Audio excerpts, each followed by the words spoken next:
Greetings. It is the 25th of February, 2022. Bit of a significant day for me and my family for reasons I will, I guess, explain in another video. Not only that, it happens to be my cousin, I think fourth cousin's birthday. He's currently going through assessment and selection for Marine Special Operations. So good luck to him and happy birthday. If you're new to my channel, which I can't imagine many people would be, but if you are new to my channel, among other reasons for starting this channel, one thing I like to do is I wanted to create conversations. I wanted to see if we can overcome the various things at play, basically media, because of my lack of trust in the media. And I wanted to see if we can overcome some of the bias that's in the media and try to overcome our interpersonal bias and have conversations. So whenever anybody comments on a video of mine, I like to read those comments out loud and then respond to them. So without further ado, I have Miss Sheila K. Once again, Miss Sheila K., thank you very much for watching. Most importantly, thank you so much for responding. So your response was very lengthy as far as the written word, because quite frankly, you could speak a whole lot of words faster than you could write them. That being said, I'm going to go through it and probably comment as I go through. That way I don't forget anything as I'm going through it. So without further ado, Miss Sheila K.'s response to comments about recent videos. I'd like to play devil's advocate. That's a quote by me. That statement always makes me cringe, not because I got particularly upset by anything you said, but because people who say it don't realize that when they say it, they're often saying, well, I don't really have a vested interest in this or care about this thing that may deeply affect you and people like you, but I'm going to argue for fun. So that being said, I guess I'll play devil's advocate, just so that you understand I'm not coming from a place of being deeply offended or upset. Of course, I am open to other perspectives. That's kind of a silly thing to ask. First of all, why would I take the time to respond at all if I weren't? In fact, just ponder it. You didn't care and decided not to read the whole Vulture article because you didn't like how it was written. I didn't like it either, but I actually wanted to hear the perspective of Joss Whedon, since this is literally the only response he has had since these allegations arose. It's the only first-hand source. It's the only time I got to hear his words on it. And so for someone who is challenging me to listen to perspectives while you're spending time imagining and pondering on media and spin, judging an article by how it's written, yeah, it was all over the map, so it was a chore to read. I'm the only one actually reading Joss's own words in detail. His direct quotes in direct questions from his own words. The funny thing is that the Vulture article has largely been criticized from both Whedon supporters and Whedon detractors for having spin. The former against Joss, the latter largely in favor of Joss. In my experience, when an article gets criticized by both polar groups, that's often a sign that the writer did their best to try not to argue for either or. They may not have done the best at writing, and she inserts herself in the story a bit, but really in a frivolous and silly way. But if you noticed my personal issues that I took with Joss's response to the accusations, it wasn't the author's judgment or bias, but I had problems with it wasn't the author's conclusions. I had a problem with Joss, very basic words, the very basic premise of his own quotes. Excuse me. I read them, all of them, so yep, I'm open to perspectives. I'm going to pause right there for 1 second. Sheila, I apologize in advance if you were under the assumption I was making some sort of derogatory accusation. You know, oftentimes we try to communicate things, but what we're attempting to communicate doesn't necessarily get communicated. Kind of like you intend to do this, but the impact of what you intended to do didn't match your intent. Essentially what I was trying to ask is, are you open to the possibility of removing yourself and attempting to look at it from a different lens from somebody else? I'm not saying you have to agree, and I'm not saying, you know, if you can look at it a different way, if you're like, oh yeah, okay, cool. Because I've tried to do that numerous times, call it a part of my previous profession, and we can talk about that later. Doesn't mean I'm going to agree. It doesn't mean that I'm going to understand. It just means that I'm trying to understand how somebody else could think that way. But I want to keep reading this. Oh, and while I'm at it, so I downloaded the article into Microsoft Word, and it was like 26, 27 pages, 26 full pages, and then like a sentence on the 27th page.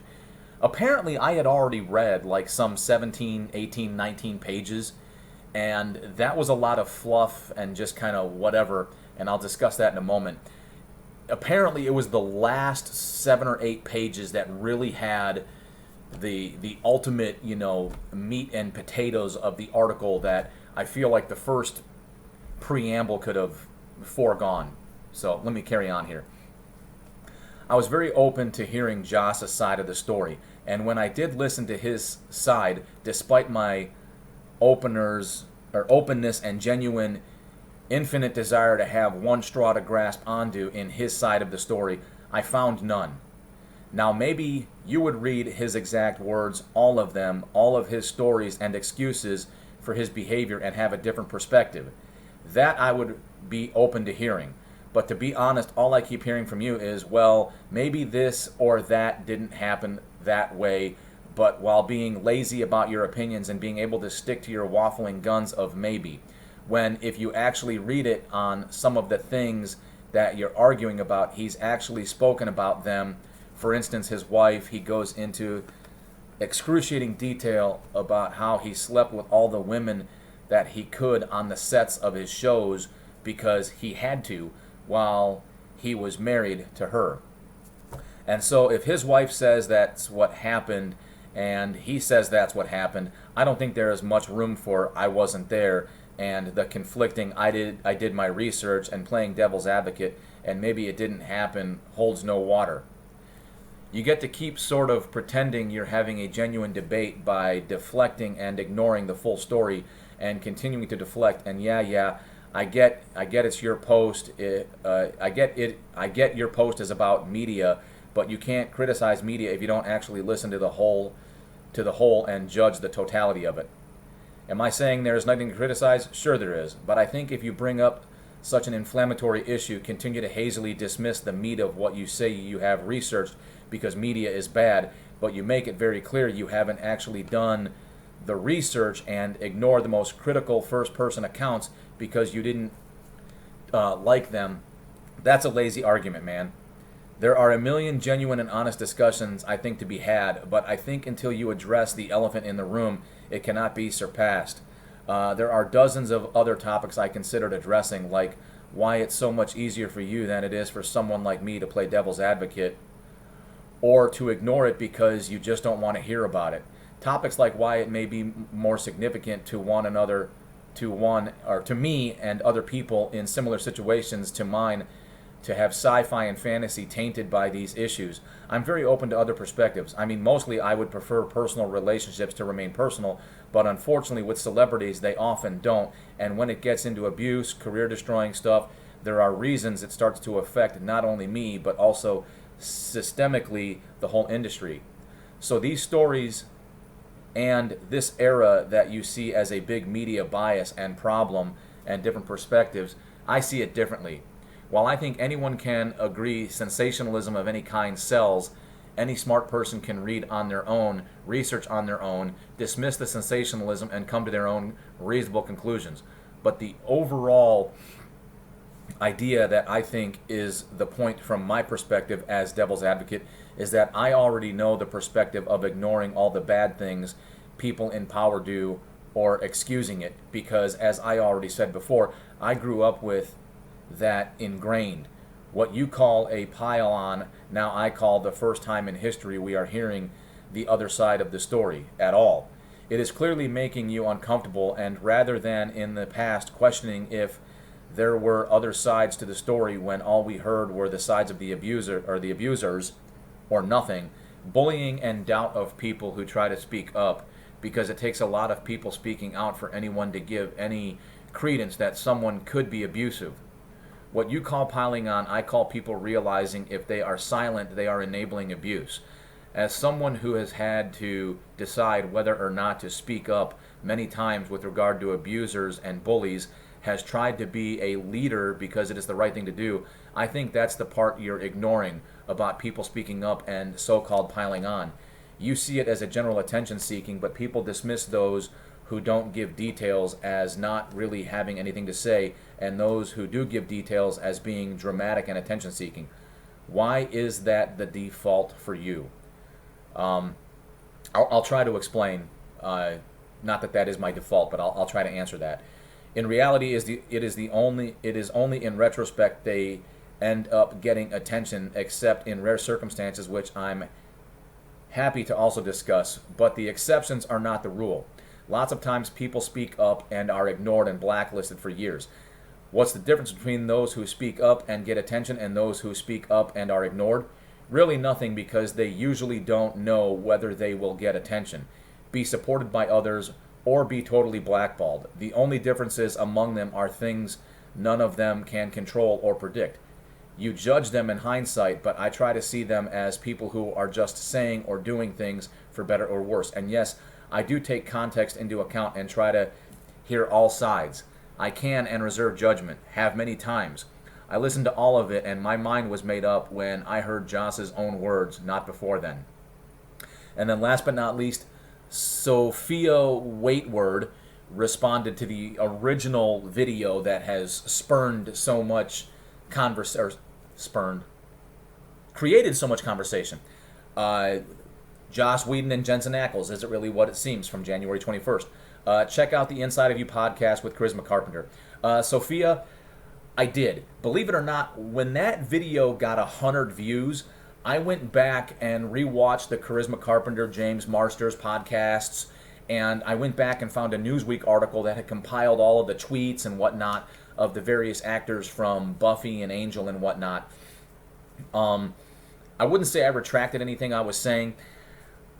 Tragically, my focus was more media bias, creating clickbait, and creating basically sides. Like, okay, we're going to create the line in the sand, and we're going to force you to take a side. You're either on this side or you're on that side. You're either pro Jensen, pro Jessica. You're either pro Joss, or you're against Joss. And that may have been lost in translation, but that's entirely up to people who interpret things on their own. All right, like Miss Sheila here, in interpreting, things on her own. Sheila, on that note, before I drone on and on and on, prior to joining the military, I had numerous experiences, both being bullied and possibly even being perceived as by a bully. Oftentimes, if you're in that situation, you may not realize you're coming across as a bully to somebody else. And I think that's the unfortunate nature of real life, is if somebody annoys the piss out of you, if somebody just gets under your skin, and that may not be their intent, they may be trying to become friends with you, or it may be something completely non-offensive in nature, you may come across as a bully to them. That's a perspective to look at. I have some familiarity with being bullied. Prior to joining the service, my family finally bought a house in a neighborhood that was very well established, as in the kids were all born there, the kids all grew up with each other, and they didn't exactly take kindly to strangers. They may have been kind individually, but when the birds of a feather flock together, they often treated the outsiders much, much differently, no matter how long you'd been there. By the time I graduated high school and joined the service, I'd been there for about 5 years, and I was still treated like and considered to be an outsider because I wasn't born and raised in that neighborhood. And I remember the indifferent treatment I received. So much so that I eventually burrowed my way like a parasite into another group of friends on another side of town that I met in high school, and I didn't quite fit in with them as well, but they were more welcoming of me. They were also born and raised in on their street, and they were more welcoming to me and more accepting of me than the kids that lived on the street. I eventually finished 8th grade and all 4 years of high school. In the military, it is not entirely uncommon, birds of a feather flocking together, people of similar interests, coming together. And a lot of times in the military, people who sometimes lack character but have picked up rank and have authority, they will hide behind the rank and hide behind the authority. And if they are a bad person or going through a bad period in their life and there are others supporting them, like you say, the wolves, right? I'm accusing that of being a bad wolf, but all of the other wolves that are friends with said wolf are like, no, no, no, no, no, that's a good wolf. You're the common denominator. You're the one. It's you. I've been in that situation, and I have significant experience with that, but I don't want to keep droning on and on about that. You're right. I did finally read the article, and here's what I got out of it. And you tell me if you want me to physically read the article on video and post it, as well as my comments. So I won't get into too many details. I probably got something different out of it than you did. As an individual person, I don't condone infidelity. I take the vows of marriage quite serious. If you're married, be married and honor the marriage. If you want to do other things, then get out of that marriage and live your life and do your things, all right? I don't have a problem with people, trying Burger King, trying McDonald's, trying Wendy's before they finally decide on what they want to settle down with for the rest of their life. That's supposed to be the concept of marriage. Marriage is not supposed to be like dating. Dating is dating. Marriage is supposed to be a more formal thing. And I feel like some people treat marriage like dating.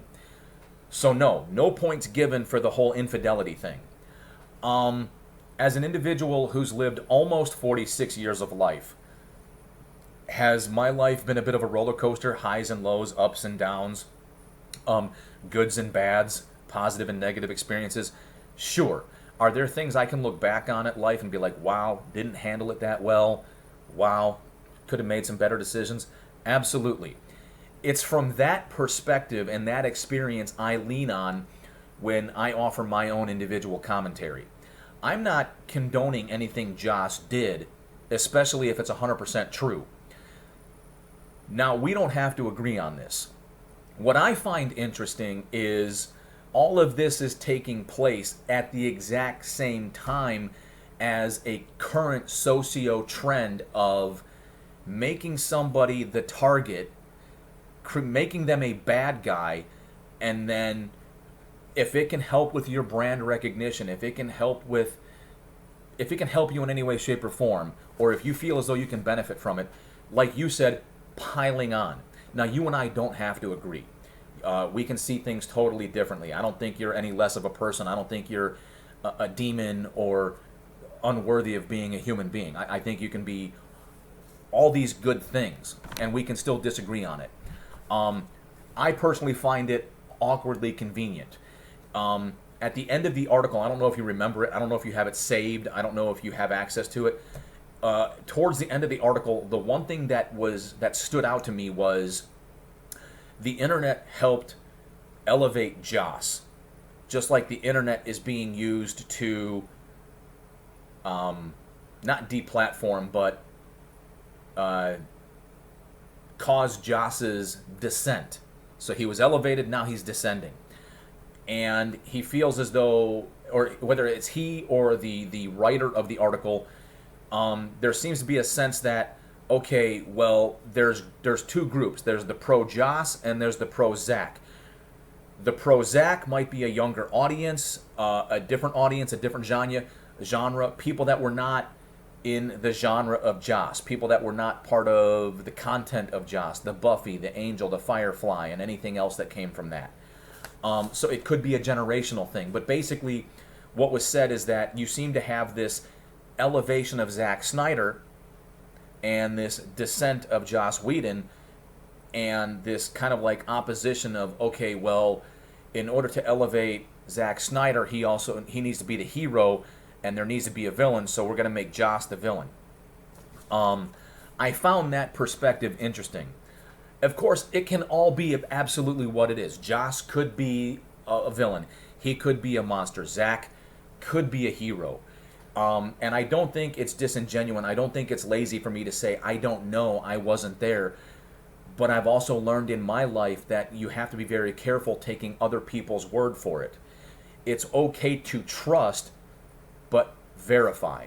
And without the ability to verify, it's just people saying things. It's just people reflecting. And I'm not trying to devalue anybody's opinion. I'm not trying to devalue anybody's experiences. But sometimes if you get caught up in a craze, you can see things differently, or you can choose to interpret them differently. And these are the things I'm questioning. These are the things I'm being critical of, or these are the things I'm attempting to ask the question, is it really what it is? Was Joss really the monster? He very well could be. He very well could be. And I feel like I could dive down that rabbit hole forever. And you're right. I wish we had the opportunity to, I make this video and you respond with a video, and then on a singular thread, it's back and forth. If YouTube had that option, I don't know why it's gone. That being said, you can also let me know if you ever want to do a Skype, and if you want to record that Skype and we can post it to both of our channels. Okay? I'll tell you firsthand, there are so many other things I've got going on. The fact that I've already spent over 20 minutes doing this means I'm not spending 20 minutes doing something else that I'd much rather do. The reason I say that is I have not taken the time to learn, research, figure out how to edit videos. All right, so literally when I make these, there's no script, there's minimal to no production, and I record it directly on the hard drive from the webcam on the computer, and it goes right into, I guess you could call it an editing software, but I don't know how to cut stuff out, or I just haven't taken the time to figure that out. Yes, you could probably call that lazy, and I will own that one. The reason I say that is because if you want to do a Skype call and converse about this, I would really look forward to that. Because this channel started as a means for me to vent about media bias and socio-political issues, and I can't tell you how much I've really enjoyed talking about anything but. Are we still kind of sort of talking about socio-political issues? Sure. But we're talking about Joss Whedon, and we're talking about that kind of stuff. I just finished Buffy, and I enjoyed it. If there were metaphors, if there was symbolism, if there was all these other things, I didn't watch it specifically looking for that, and I was not necessarily getting that out of it. To me, it was entertaining storytelling. And if, regardless of all the naysayers, regardless of all the people that have come out to say things, to include in that Vulture article, which you and I can talk about later, I still got the overall concept where in most horror movies the hot chick is ditzy, whether she's a ditzy blonde, a ditzy brunette, a ditzy redhead. The hot, busty, curvaceous female is always, stupid and has to die and is always the victim, or has to be saved by some lesser stupid, stronger male figure. So in the world of Buffy, all the women were strong and typically didn't require saving. And I think over the course of 7 seasons, there were other concepts and, just other concepts explored. Ginger, are you going to get involved in the storytelling? No? Okay. Sweetie, your tail. And we can also explore that. If you saw a deeper meaning, I was into the story. I was into the the action. But I digress. I'm actually starting to get a little bit distracted by my cat here. Thank you, Ginger. So, Sheila, once again, thank you so much for not only watching the videos, but thank you so much for taking the time to respond. We don't necessarily have to agree. We can see things differently. And I apologize if you got the impression I was making some sort of a derogatory accusation or something of that nature. That wasn't my intent. I guess what I was trying to ask is, have you ever taken the time to, overcome your individual thoughts and opinions and try to see how somebody else... Because sometimes if you ever look at people and you're like, what is wrong with you? Why? So what I always try to do is I always try to figure out, well, how could that be? How could that be? All right? So I try to potentially see things through their eyes. I'm not saying I'm going to arrive at a conclusion that I agree with, but I try to understand things, because in a world where too many people are willing to rush to crazy, evil, etc., I like to try to understand how an individual who feels as though they are a rational, critical thinking human being can conduct themselves or can do things a certain way, and in that moment honestly believe in their heart of hearts that they're critically thinking, that they're rational, etc. And that's why I was saying, like, with this whole controversy over Joss, which I really did not expect to keep talking about for so long, was he really that bad? Are people taking advantage of a bandwagon opportunity? Are there so many different things at play? Is it more than just one thing? Where if we stick to one thing, we could just be like, Joss bad, other people good, cancel Josh, erase him from his content, he never created the content, we're not allowed to enjoy it. I mean, where are we going with this? Or can there be other competing factors? And again, we don't have to disagree. We don't have to agree on that. And I don't mind the discord. And thank you so much for getting involved. So with that being said, Sheila, you're awesome. Everybody else, if you came to watch this and you want to get involved, you're awesome too. Red Friday, everybody. Remember, everyone deployed.